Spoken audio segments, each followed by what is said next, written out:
السلام عليكم ورحمة الله وبركاته. نواصل معكم شرح كتاب المنهج الجديد في تعليم الفلسفة للشيخ مصباح اليزدي. وصلنا إلى هذا الدرس، وهو الدرس الخامس، اللي هو عنوانه الفلسفة والعلوم، ويكون تحت مواضيع منها فلسفة العلوم، الميتافيزيقا، النسبة بين العلم والفلسفة والميتافيزيقا، وهو يشمل تقسيم العلوم وتبويبها، الملاك في تبويب العلوم، والكل والكلي، وانشعابات العلوم. اليوم راح نتكلم عن الفقرة الأولى اللي هي فلسفة العلوم. قال المصنف: ذكرنا في الدرس الماضي أن كلمة الفلسفة تستعمل أحيانا بصورة مضاف، فيقال فلسفة الأخلاق، وفلسفة الحقوق، وفلسفة الجمال، وغيرها. عندما يقول المصنف أن كلمة الفلسفة تستعمل بصورة مضاف، أي كمثال هنا فلسفة الأخلاق، تكون كلمة فلسفة هي المضاف، والأخلاق هي المضاف إليه. وفي مثال فلسفة الحقوق تكون كلمة فلسفة هنا هي المضاف، وكلمة الحقوق هي المضاف إليه. فقال المصنف: أحيانا تستعمل الفلسفة بصورة مضاف، فنقول فلسفة الأخلاق، فلسفة الجمال، فلسفة الحب، فلسفة السياسة، وغيرها. وهنا نلقي بعض الضوء على هذا التعبير، تعبير اللي هو تعبير فلسفة العلوم، أو فلسفة الأخلاق، أو فلسفة السياسة، وغيرها. قال: أحيانا تجري مثل هذه التعبيرات، اللي هي فلسفة الأخلاق، فلسفة العلم، فلسفة السياسة. يقول: أحيانا تجري مثل هذه التعبيرات على ألسنة الذين يقصرون اصطلاح العلم على العلوم التجريبية، ويستعملون اصطلاح الفلسفة في مورد المعارف والمعلومات الإنسانية التي لا يمكن إثباتها بواسطة التجربة الحسية. يقول المصنف: هذا المصطلح اللي هو فلسفة العلم، فلسفة الأخلاق، فلسفة الجمال، يقول هذه الاصطلاحات تجري أحيانا على ألسنة العلماء أو المفكرين الذين يقولون بأن مصطلح العلم هو يختص في العلوم التجريبية، العلوم التي يمكن إثباتها بواسطة الحس والتجربة. وكذلك يقولون الفلسفة تستعمل في الموارد التي لا ينالها الحس، لا تنالها التجربة، لا تنالها الحواس الخمسة. هذه المصطلحات، يقول المصنف، أحيانا تجري على ألسنة مثل هؤلاء الناس. من هم هؤلاء الناس؟ هم العلماء الذين يعتقدون بأن العلم هو مختص فقط في العلوم التجريبية التي يمكن إثباتها بالحس والتجربة، ويعتقدون أن الفلسفة هي المعارف التي لا يمكن إثباتها بالحس والتجربة. مصطلح فلسفة العلم، وفلسفة الأخلاق، وفلسفة الحقوق وغيرها، يقول المصنف هاي التعبيرات تجري أحيانا على ألسنة مثل هؤلاء الناس. يقول إن مثل هؤلاء الذين يعتقدون بأن العلم هو ماذا؟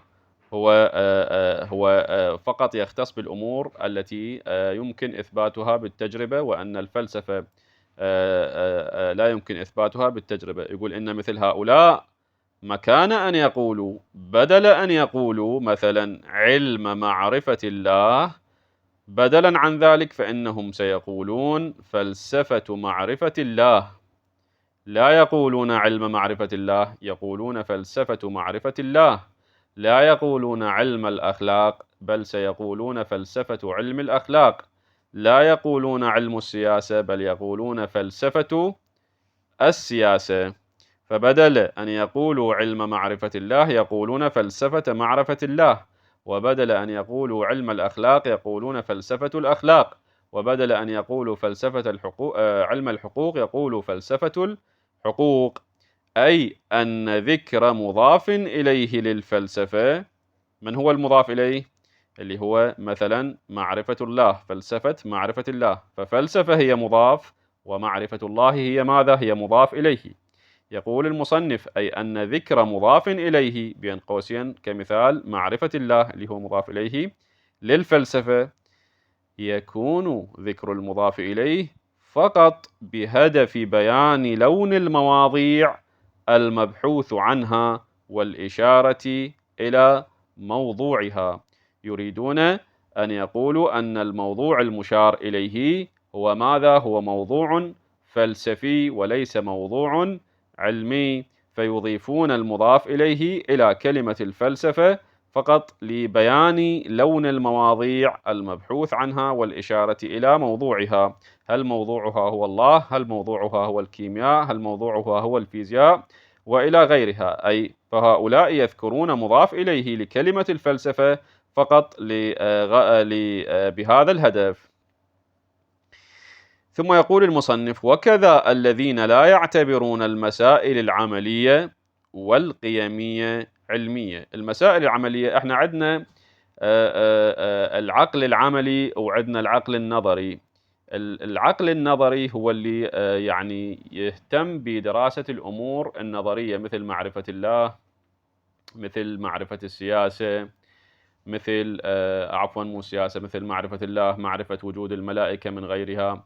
يعني هاي الأمور النظرية اللي ما تستوجب عملا معينا. وأما العقل العملي فهو العقل اللي يهتم بماذا ينبغي أن يفعل وماذا ينبغي أن لا يفعل، أو ماذا ينبغي أن يعمل وماذا ينبغي أن لا يعمل، مثل يعني مثل قضايا الأخلاق. هل الكذب من الأشياء التي ينبغي عملها أو من الأشياء التي ينبغي تركها؟ هل الصدق من الأشياء التي ينبغي عملها أو من الأشياء التي ينبغي تركها؟ وهذه بالنسبة للمسائل العملية. أما القيمية فهي يعني جاية هاي الكلمة من كلمة القيم. هل لي مثلا علم الأخلاق قيمة علمية معينة أو ليست له قيمة علمية معينة؟ فكذا يقول المصنف: وكذا الذين لا يعتبرون المسائل العملية والقيمية، يعني التي لها قيمة، مثل الأخلاق.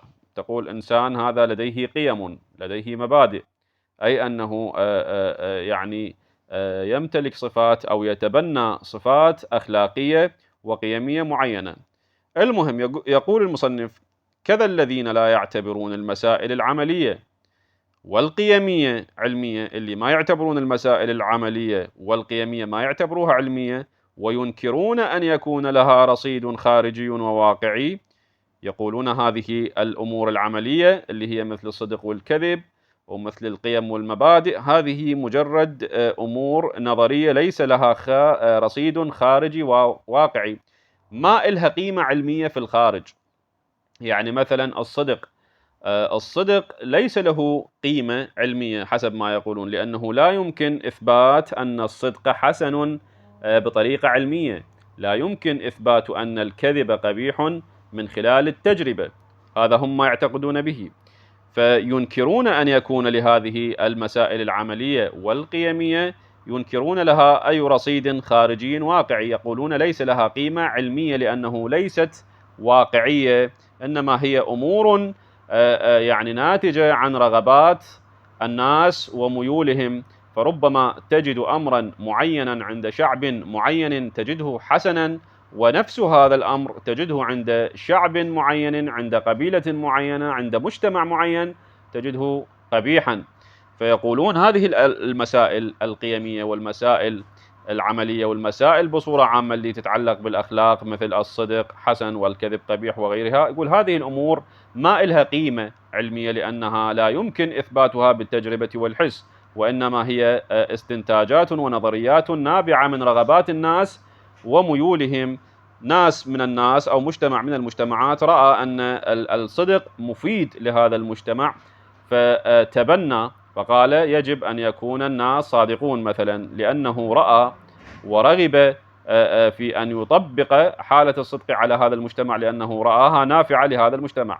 فربما يوجد مجتمع آخر يقول بأن الصدق قبيح، وبالتالي يتبنى أن الصدق لا يجوز أن يعمل به. فيقول أن هذه أمور نسبية وغير مطلقة. جميع الأحكام العملية والقيمية والأخلاقية هي يعني أمور نظرية لا يمكن إثباتها بالحس والتجربة.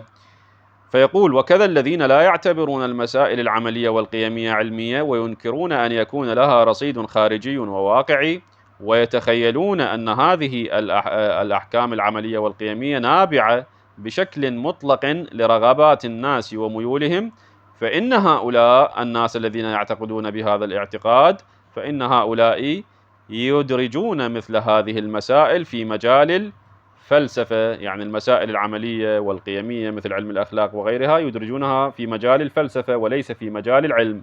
يقول هذه أمور فلسفية وليست علمية، فبدل أن يقولوا مثلا علم الأخلاق فإنهم يقولوا فلسفة الأخلاق، ومكان أن يعبروا وبدل أن يعبروا بعلم السياسة فإنهم يعبرون ويقولون بفلسفة السياسة.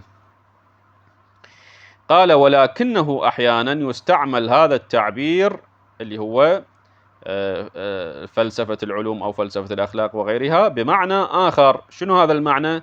وهو الإشارة إلى الأصول والأسس، وحسب الاصطلاح فإنه يستعمل للإشارة إلى مبادئ علم آخر. مبادئ العلوم إخواني اللي هي يعني الكل يعني يعرفها، مثل يعني الحد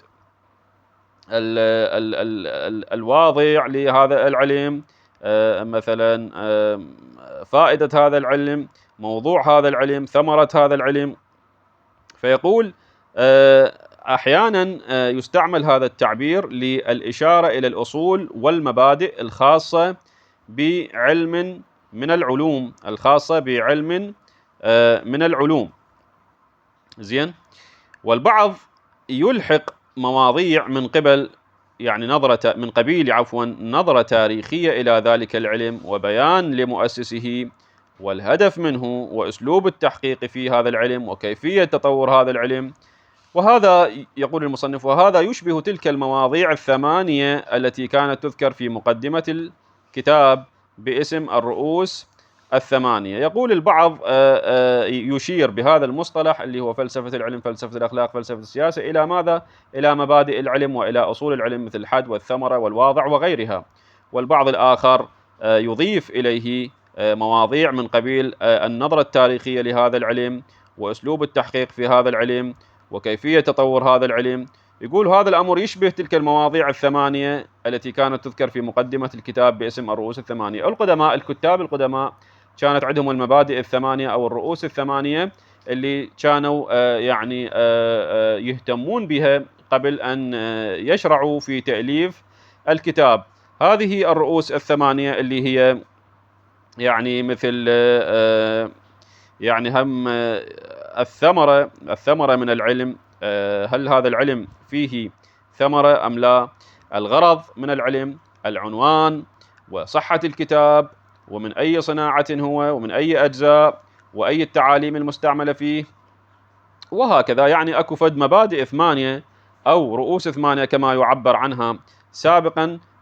كانوا الكتاب القدماء قبل أن يشرعوا في تأليف الكتاب كانوا لابد أن يذكروا في المقدمة هذه الرؤوس الثمانية أو هذه الأركان الثمانية أو هذه المبادئ الثمانية. فيقول المصنف يقول البعض يطلق على هذا الاسم أحيانا وهذا التعبير اللي هو فلسفة العلم وفلسفة الأخلاق وغيرها، إما إلى الأصول والأسس للعلم أو إما إلى هذه الرؤوس الثمانية أو ما يشابهها. زين. يطلق عليه فلسفة العلم، فلسفة الأخلاق، فلسفة كذا. يقول ولا يختص هذا الاصطلاح بالوضعيين وأمثالهم، وإنما يقول هذا الاصطلاح فلسفة العلم، فلسفة الأخلاق، فلسفة الدين، يقول ما يختص فقط بالوضعيين اللي يؤمنون بأن العلم هو ما يمكن إثباته بالتجربة، والفلسفة هي التي يعني تهتم بالمواضيع التي لا يمكن إثباتها بالتجربة. هؤلاء الوضعيين هذا الاصطلاح لا يختص بهم وحدهم، وإنما يستعمله هذا الاصطلاح فلسفة العلم فلسفة الأخلاق أيضا يستعمله حتى الذين يعدون المعارف الفلسفية والقيمية فلسفية، مثل هل الله موجود أم لا، والقيمية مثل علم الأخلاق هل الصدق حسن أم قبيح في ذاته وغيرها. يقول وإنما هذا الاصطلاح يستعمله حتى الذين يعدون المعارف الفلسفية والقيمية جزءا من العلم، حتى اللي يعتقدون أن بعض المعارف الفلسفية والقيمية هي جزء من العلم، ويعتبرون أسلوب التحقيق في هذه المعارف الفلسفية والقيمية، يعتبرون أسلوب التحقيق فيها علميا. هؤلاء مع أنهم يعتقدون ويعدون المعارف الفلسفية والقيمية أيضا من العلم، إلا أنهم يضيفون أيضا كلمة فلسفة إلى هذه العلوم. وأحيانا فمثلا علم الأخلاق بدل أن يقولوا علم الأخلاق يقولوا فلسفة علم الأخلاق. علم السياسة بدل أن يقولوا علم السياسة يقولون فلسفة علم السياسة. معرفة الله علم معرفة الله بدل أن يقولوا علم معرفة الله يقولوا فلسفة علم معرفة الله. زين. وأحيانا لكي لا يختلط هذا الاصطلاح اللي هو فلسفة علم معرفة الله أو فلسفة علم الأخلاق مثلا مع الاصطلاح السابق اللي هو فلسفة الأخلاق، حتى ما يصير خلط بين فلسفة الأخلاق وفلسفة علم الأخلاق كمثال، وأحيانا لكي لا يختلط هذا الاصطلاح بالاصطلاح السابق، فإنهم هؤلاء الثلة من الناس فإنهم يضيفون كلمة العلم بشكل مضاف إليه، يعني يضيفون كلمة العلم علما يخلونه مضاف إليه إلى الفلسفة، فيقولون فلسفة علم التاريخ. ما يقولون علم التاريخ، يقولون فلسفة علم التاريخ، ولا يقولوا فلسفة التاريخ، وإنما يقول فلسفة علم التاريخ في مقابل فلسفة التاريخ، أو فلسفة علم الأخلاق في مقابل فلسفة الأخلاق حسب الاصطلاح السابق. هؤلاء الناس يقول المصنف مع أنهم يعدون المعارف الفلسفية والقيمية جزءا من العلم والتحقيق فيها هو علمي وليس فلسفي، إلا أنهم أيضا يسبقون كلمة علم التاريخ مثلا بكلمة فلسفة، فيكون فلسفة علم التاريخ، يسبقون كلمة علم السياسة بكلمة فلسفة فتصير فلسفة علم السياسة، وهكذا. لماذا وضعوا كلمة علم بعد كلمة فلسفة؟ يقول حتى يصير تمييز بين مصطلح السابق اللي هو مثلا فلسفة التاريخ أو فلسفة الأخلاق عن المصطلح اللي هم يستعملوه وهو فلسفة علم الأخلاق، فهم يفرقون بين فلسفة الأخلاق وبين فلسفة علم الأخلاق. شنو الفرق؟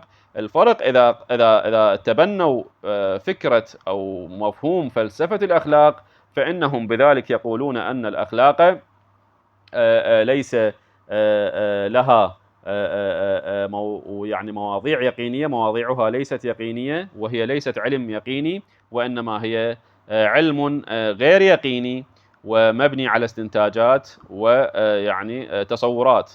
بينما إذا قالوا فلسفة علم الأخلاق فهم بذلك يشيرون ضمنا إلى أنهم يعتقدون بأن علم الأخلاق هو علم يقيني حال علم الفيزياء، علم الكيمياء، وإن كان يعني لا يخضع للتجربة والحس، إلا أنه علم يقيني. فحتى يميزوا بين فلسفة الأخلاق كمثال وبين فلسفة علم الأخلاق أضافوا كلمة علم وخلوها مضاف إليه لكلمة فلسفة، فصارت فلسفة علم الأخلاق، لكي يميزوا بين الاصطلاح السابق اللي هو فلسفة الأخلاق وبين الاصطلاح اللي هم يتبنوه وهو فلسفة علم الأخلاق وغيرها. هذا هو تمام الكلام في فلسفة العلوم.